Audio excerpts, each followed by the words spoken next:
Jadi 7.554 seperempat triliun, dan ini hampir 3 kali lipat dari utang warisan SBY yang kurang lebih 2.600 triliun. Jadi luar biasa peningkatannya 3 kali lipat, nggak tanggung-tanggung ini pemerintahan ya.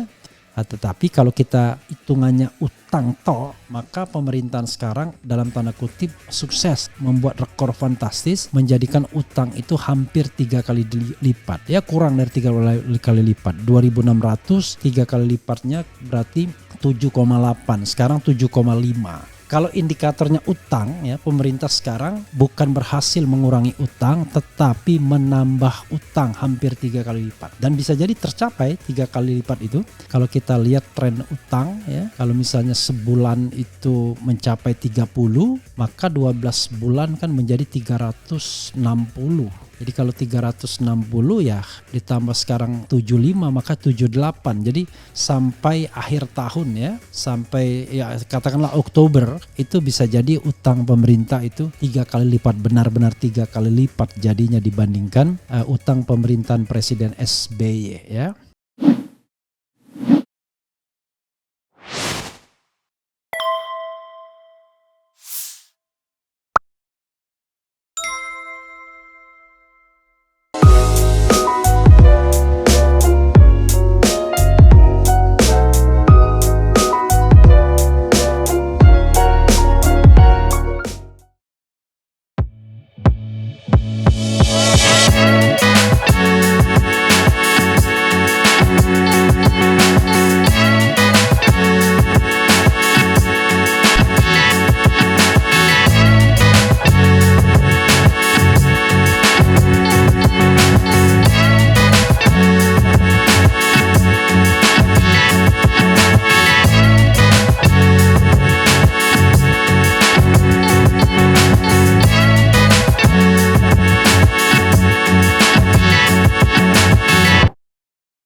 Assalamualaikum warahmatullahi wabarakatuh, Sobat RH sekalian. Jumpa lagi kita di channel yang keren ini, Keren Cadas ya. Dan ini menarik ya, utang pemerintah kini tembus 7.554,25 triliun. Jadi 7.554 seperempat triliun, dan ini hampir 3 kali lipat dari utang warisan SBY yang kurang lebih 2.600 triliun. Jadi luar biasa peningkatannya 3 kali lipat, nggak tanggung-tanggung ini pemerintahan ya. Oke, dan ketergantungan kita pada utang luar biasa ya, baik utang luar negeri maupun utang dalam negeri, itu yang harus kita catat baik-baik ya. Jadi memang luar biasa. Oke, ya, coba kita baca ya. Oke, sebagaimana diberitakan kompas.com, utang pemerintah kini tembus 7.554,25 triliun. Kompas.com, utang pemerintah di era Presiden Joko Widodo Jokowi kembali 96,70 triliun. Artinya dalam sebulan saja utang pemerintah sudah bertambah 55 triliun atau hampir 2 triliun per harinya. Utang pemerintah tersebut bertambah cukup signifikan. Sejak awal tahun 2022, utang pemerintah di era Presiden Jokowi terus mencatat rekor dengan menembus 7.000 triliun dan terus mengalami kenaikan signifikan dari waktu ke waktu. Sebagai contoh, pada akhir 2014 atau saat transisi pemerintahan dari Presiden Susilo Bambang Yudhoyono ke Jokowi, utang pemerintah tercatat sebesar 2.608,78 triliun. Artinya sejak menjabat di awal periode pertama Presiden Jokowi hingga sekarang, utang pemerintah sudah mengalami kenaikan lebih 2 kali lipatnya, bahkan hampir 3 kali lipat ya. Selain itu, utang pemerintah tersebut juga terus mencatatkan rekor baru tertinggi. Tren lonjakan utang pemerintah di era Presiden Jokowi sudah terjadi jauh sebelum pandemi COVID-19.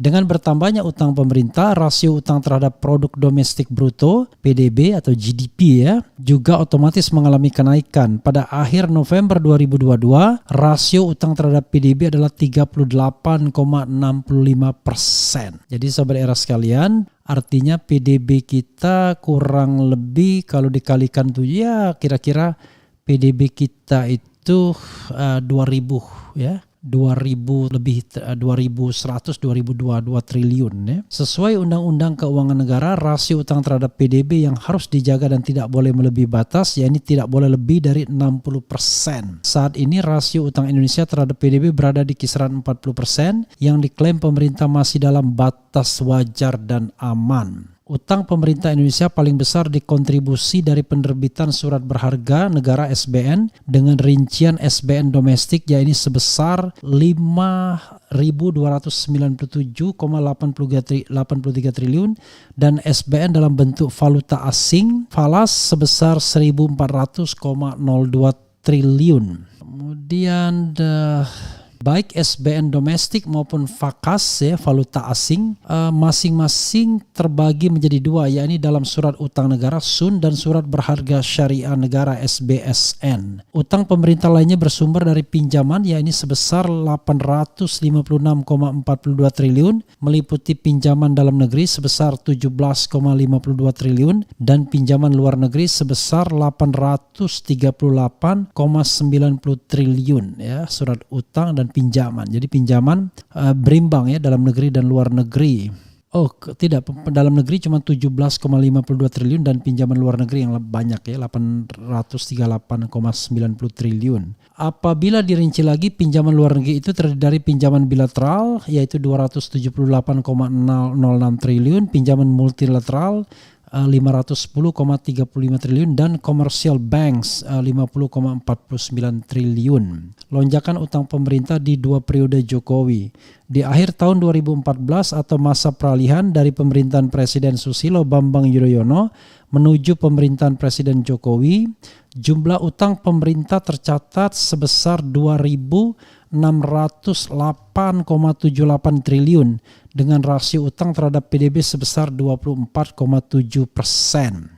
Utang pemerintah di Presiden Jokowi memang terus mengalami kenaikan baik di periode pertama maupun periode kedua pemerintahannya. Artinya lonjakan utang memang sudah terjadi jauh sebelum pandemi COVID-19. Sebelum menjadi Presiden RI jelang kontestasi Pilpres, tim kampanye Jokowi sendiri dalam beberapa kesempatan melontarkan wacana untuk mengurangi jumlah utang pemerintah. Namun bukannya berkurang, utang pemerintah justru terus mengalami kenaikan. Bahkan dalam kurun waktu 2014 hingga 2019 atau periode pertama pemerintah sudah mencetak utang baru sebesar 4.600 triliun. Utang pemerintah tercatat memang mengalami kenaikan cukup besar sejak Presiden Jokowi menjadi orang nomor 1 di Indonesia. Contohnya di 2015 atau setahun pertamanya menjabat sebagai Presiden RI, utang pemerintah di era Presiden Jokowi sudah melonjak menjadi 3.899 triliun dengan rasio utang terhadap PDB sebesar 27%. Sementara itu pada Januari 2017 utang pemerintah sudah kembali mengalami lonjakan menjadi sebesar 3.549 triliun. Saat itu rasio utang terhadap PDB yakni sebesar 28%. Utang pemerintah sepanjang tahun 2017 ini terus meningkat pesat. Pada akhir 2017, utang pemerintah menembus 3.938 triliun. Rasio terhadap PDB juga menanjak menjadi 29,2%. Tren lonjakan utang pemerintah itu terus berlanjut hingga tahun 2022. Berikut catatan total utang pemerintah sepanjang tahun 2014-2022. Jadi sahabat era sekalian, ini bagusnya sih pakai ini ya. Cuma mudah-mudahan bisa di screenshot atau pakai tabel. Tetapi kalaupun tidak ya paling tidak dibacakan ya. Jadi 2014 itu masa akhir pemerintahan SBY 2.608,78 triliun. Kemudian 2015 jadi 3.165,13 triliun. 2016 jadi 3.706,52 triliun. Kemudian 2017 jadi 3.938,70 triliun. 2018 menjadi 4.418,30 triliun. 2019 menjadi 4.779,28 triliun, 2020 menjadi 6.700,28 6.074,56 triliun, 2021 6.908,87 triliun, dan 2022 sampai per November ya 7.554,25 triliun. Jadi kalau sampai 7,8 triliun berarti 3 kali lipat jadinya ya. Jadi kalau utangnya 1 triliun per hari berarti akan menambah kira-kira 30 triliun lagi jadinya ya. Kalau menambah 30 triliun lagi ya kira-kira menjadi 7.584 ya, hampir 3 kali lipat. Tetap ya. Ya Sobat Era sekalian, itu tadi soal utang pemerintah. Harus jelas ya. Bagaimana peruntukan utang ini, apakah utang ini memang utang yang produktif, apakah utang yang konsumtif, itu yang menjadi pertanyaan. Jadi kalau kita bicara mengenai utang, it's okay. Mungkin negara lain, negara besar lebih banyak utangnya. Tetapi kita lihat ya bagaimana rasionya terhadap PDB. Dan kemudian juga apakah itu utang produktif ataukah utang yang sifatnya konsumtif. Oke, Sobat Era sekalian, utang adalah salah satu faktor ya untuk melihat apakah pemerintah ini berhasil atau tidak. Ada faktor-faktor lain yang kalau mau dibahas lebih lanjut, lihat interview saya dengan Ihsanuddin Nursi ya. Tetapi kalau kita hitungannya utang maka pemerintahan sekarang dalam tanda kutip sukses membuat rekor fantastis, menjadikan utang itu hampir 3 kali lipat ya, kurang dari 3 kali lipat. 2.600, 3 kali lipatnya berarti 7,8, sekarang 7,5 ya, 7.500, kira-kira butuh 300 triliun lagi untuk menjadikannya dia 3 kali lipat. Dan jangan lupa masa pemerintahan Presiden Jokowi belum berakhir, baru akan berakhir tahun depan. Jadi kalau tahun depan nanti berakhir bisa jadi utang itu sudah 3 kali lipat ya. Oke, coba kita bacakan komentar Sobat RH terkait dengan isu utang mengutang ini ya. Incredible, luar biasa yang jelas ya. Kalau indikatornya utang ya, pemerintah sekarang bukan berhasil mengurangi utang tetapi menambah utang hampir 3 kali lipat. Dan bisa jadi tercapai 3 kali lipat itu kalau kita lihat tren utang ya. Kalau misalnya sebulan itu mencapai 30, maka 12 bulan kan menjadi 360. Jadi kalau 360 ya ditambah sekarang 75 maka 78. Jadi sampai akhir tahun ya, sampai ya katakanlah Oktober itu bisa jadi utang pemerintah itu 3 kali lipat, benar-benar 3 kali lipat jadinya dibandingkan utang pemerintahan Presiden SBY ya. Itu bisa dilihat ya total utangnya sampai posisi terakhir dari 2.608,78 ke 7.554,25 per November. Jadi masih ada 11 bulan masa pemerintahan Presiden Jokowi yang akan kita lihat nanti berapa lagi mencetak utang ya. Jadi dari Desember ke Oktober 2024. Oke. Itu Sobat Era sekalian ya. Ya Sobat Era sekalian, tentu kita harus punya ini kan sekadar data ya. Data pelonjakan utang, tetapi tentu kita harus mencari indikator-indikator yang lebih objektif untuk melihat apakah pengaruh utang ini terhadap kesejahteraan masyarakat misalnya ya. Terhadap pengangguran, terhadap kemiskinan, terhadap indeks pembangunan manusia dan lain sebagainya. Itu baru kita bicara faktor-faktor ekonominya ya, belum faktor politiknya. Bagaimana kemudian dia juga bisa menunjang proyek demokratisasi dan lain sebagainya. Nanti saatnya kita harus evaluasi ya pemerintahan ini secara lebih jujur, lebih komprehensif, lebih objektif ya. Dan tidak boleh dibilang sakit hati, tetapi betul-betul kita evaluasi tentu untuk pemerintahan selanjutnya. Apa yang harus dilakukan, what should be done. Jangan sampai kemudian pemerintahan berikutnya malah lebih brutal dalam hal hutang. Ini 7.500 itu baru utang pemerintah. Belum utang BUMN ya, utang BUMN juga besar juga. Yang harus kita pisahkan tentu ya, utang bank dengan utang bukan bank. Sahabat era sekalian, itu saja ya. Kita bisa lihat lebih lanjut. Dolar meningkat 15.700, I don't know.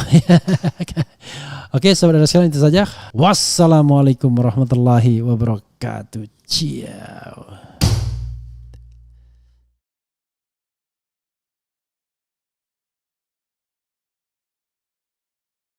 Assalamualaikum warahmatullahi wabarakatuh. Sobat RH sekalian, jumpa lagi kita di channel yang keren ini.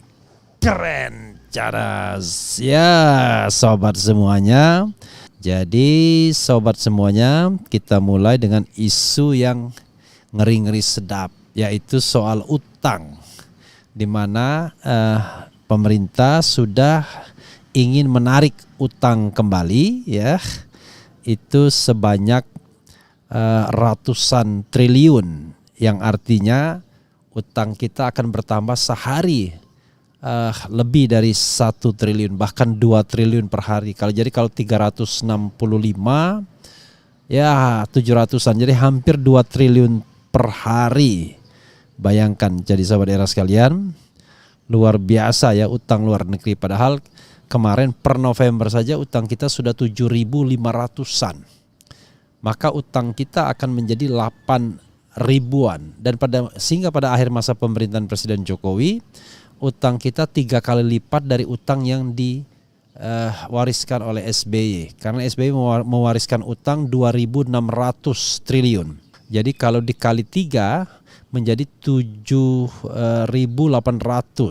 Nah ini dengan penambahan utang atau rencana penarikan utang sekitar 600-an triliun ini, maka utang Indonesia akan menjadi lebih dari 8.000 triliun. Jadi sahabat era sekalian, saya tidak tahu ya, apakah ini yang dimaksud dengan achievement dari pemerintahan Presiden Jokowi. Sebagaimana diberitakan oleh kumparan.com, masuk 2023, pemerintah bakal tarik utang baru 696 triliun. Bayangkan ya, sehari itu 365 hari kurang lebih. Kalau 696 triliun itu hampir 2 triliun per hari kita tarik utang. Luar biasa ya. Bayangkan kalau dibagi ke rakyat Indonesia, berapa rakyat Indonesia yang harus menanggung utang itu sobat era sekalian. Oke, kita coba lihat ya. Sebagaimana diberitakan oleh kumparan.com, pemerintah bakal menarik utang baru sebesar 696 triliun di tahun ini. Hal tersebut tercantum dalam laporan APBN 2023. Dalam laporan APBN 2023 yang diterima Kumparan kemarin ya, pembiayaan utang berfungsi untuk menutup defisit anggaran, membiayai pengeluaran pembiayaan seperti pembiayaan investasi, pemberian pinjaman, serta kewajiban penjaminan. Pemerintah memproyeksi kondisi perekonomian akan membaik sehingga pembiayaan utang di tahun depan akan mengalami penurunan. Pada tahun 2023 kondisi perekonomian diperkirakan semakin membaik. Hal ini diharapkan dapat mendorong perbaikan kinerja APBN sehingga defisit APBN dapat ditekan kembali dan pembiayaan utang semakin menurun, tulis Nota Keuangan dan RAPBN 2023. Adapun angka ini menurun jika dibandingkan dengan APBN 2022 yang sebesar 870,5 triliun maupun outlook di tahun ini yang 757,6 triliun. Jadi ada peningkatan hal yang positif ya. Tapi tetap saja utangnya tembus 3 kali lipat. Di sisi lain pemerintah juga akan melakukan belanja pembayaran bunga utang dalam dan luar negeri di tahun depan sebesar 441,4 triliun. Bayangkan bunganya saja itu 441,4 triliun. Untuk pembayaran bunga utang dalam negeri sebesar 426,8 triliun dan pembayaran bunga utang luar negeri sebesar 14,6 triliun. Utang baru untuk dukung pertumbuhan ekonomi. Perekonomian global masih dibayangi ketidakpastian, antara lain disebabkan konflik geopolitik Rusia-Ukraina yang berdampak pada kenaikan harga komoditas energi dan pangan. serta adanya supply disruption yang menimbulkan inflasi di berbagai negara. Selain itu, tren peningkatan suku bunga juga menjadi tantangan bagi pemerintah untuk memenuhi pembiayaan utang dengan biaya dan risiko yang terkendali. Pembiayaan utang juga diharapkan dapat mendukung tercapainya kebijakan tersebut melalui peran utang sebagai pengungkit pertumbuhan ekonomi. Dalam pengelolaan utang, pemerintah terus berkomitmen akan mengedepankan prinsip kehati-hatian. Bayangkan ya, kehati-hatian 3 kali lipat utangnya, menjaga agar selalu dalam koridor kesinambungan fiskal dan memperhatikan kerentanan resiko fiskal. Adanya batasan rasio utang 60% terhadap PDB dan batasan defisit APBN 3% terhadap PDB merupakan cerminan disiplin fiskal agar utang pemerintah tetap terkendali dan aman bagi keberlangsungan fiskal jangka panjang, tulis laporan tersebut. Ya, sahabat era sekalian, sekali lagi kita tidak tahu ya apakah memang betul 2023 perekonomian akan baik di tengah lesunya perekonomian global sebagaimana diproyeksikan oleh RAPBN atau nota keuangan ini, ataukah memang warning pemerintah sebelumnya yang mengatakan 2023 akan ada defisit dan lain sebagainya, itu yang betul, mana yang betul ya, kita serahkan kepada ekonom. Tapi yang jelas kalau kita bicara mengenai utang, ya itulah salah satu achievement keberhasilan dalam tanda kutip pemerintahan Presiden Jokowi, yaitu menjadikan utang kita 3 kali lipat dibandingkan utang pemerintahan SBY ya. Utang pemerintahan SBY yang diwariskan sekitar 2.600, bisa ditampilkan thumbnailnya kembali ya. Sementara utang Presiden Jokowi saat ini sudah mencapai 7.500-an. Jadi untuk mencapai 7.800 itu sudah akan tercapai dengan penarikan utang yang 600-an ini diperkirakan. Sahabat semuanya, ini baru akhir 2023. Belum nanti 2024 di mana itu merupakan masa akhir pemerintahan Presiden Jokowi. Kita tidak tahu berapa banyak lagi utang yang akan ditarik dan akan menjadi beban bagi pemerintahan berikutnya. Jadi bunga utang itu saja sudah 440-an. Bayangkan ya, padahal APBN kita sekitar 2.800 saja. Jadi sobat semuanya 1/7% ya, lebih itu hanya untuk membayar bunga utang dari APBN kita. Luar biasa ya. Oke, nanti kita kapan-kapan tanyakan lagi kepada ekonom bagaimana makna utang ini kalau dikaitkan dengan utang sebagai trigger untuk tentu tujuan akhirnya adalah kesejahteraan kan, keadilan, pemerataan. Apakah betul utang-utang ini digunakan untuk pembangunan yang kemudian berkeadilan, berpemerataan bagi masyarakat Indonesia? Ini yang penting. Jangan sampai utang justru digunakan untuk kepentingan-kepentingan kekuasaan, kepentingan-kepentingan konglomerat ya, kepentingan-kepentingan yang sebenarnya lebih memfasilitasi golongan menengah ke atas ketimbang memfasilitasi masyarakat. Jadi sahabat sekalian, itu saja ya. Faktanya koruptor sumringah dari utang dan oligarki gemuk-gemuk ya. Dengerin tuh nenek Rani katanya ya. Jadi aneh sekali kalau kita bilang untuk pembangunan. Pembangunan itu iya harus, tapi manfaatnya seperti apa? Kalau nggak ada manfaatnya, tidak dirasakan pemerataannya, lalu buat apa pembangunan yang dibiayai oleh utang 3 kali lipat tersebut? Nah, tentu kita nanti lebih baik berdebat dengan ekonom. Di mana sesungguhnya kebocoran-kebocoran yang ada? Seperti contoh misalnya pembangunan infrastruktur yang digadang-gadang untuk mempermudah arus barang dan jasa. Ternyata arus barang dan jasa tidak lebih murah, tidak lebih efektif supply chains-nya. Nah, kalau itu yang terjadi, maka kemudian kita akan bertanya manfaat dari pembangunan infrastruktur tersebut yang ternyata tidak dirasakan langsung oleh masyarakat dalam hal lebih mudah dan murahnya penyaluran barang dan jasa. Itu saja sahabat sekalian, kita akan lanjutkan dengan tema isu berikutnya. Wassalamualaikum warahmatullahi wabarakatuh. Ciao.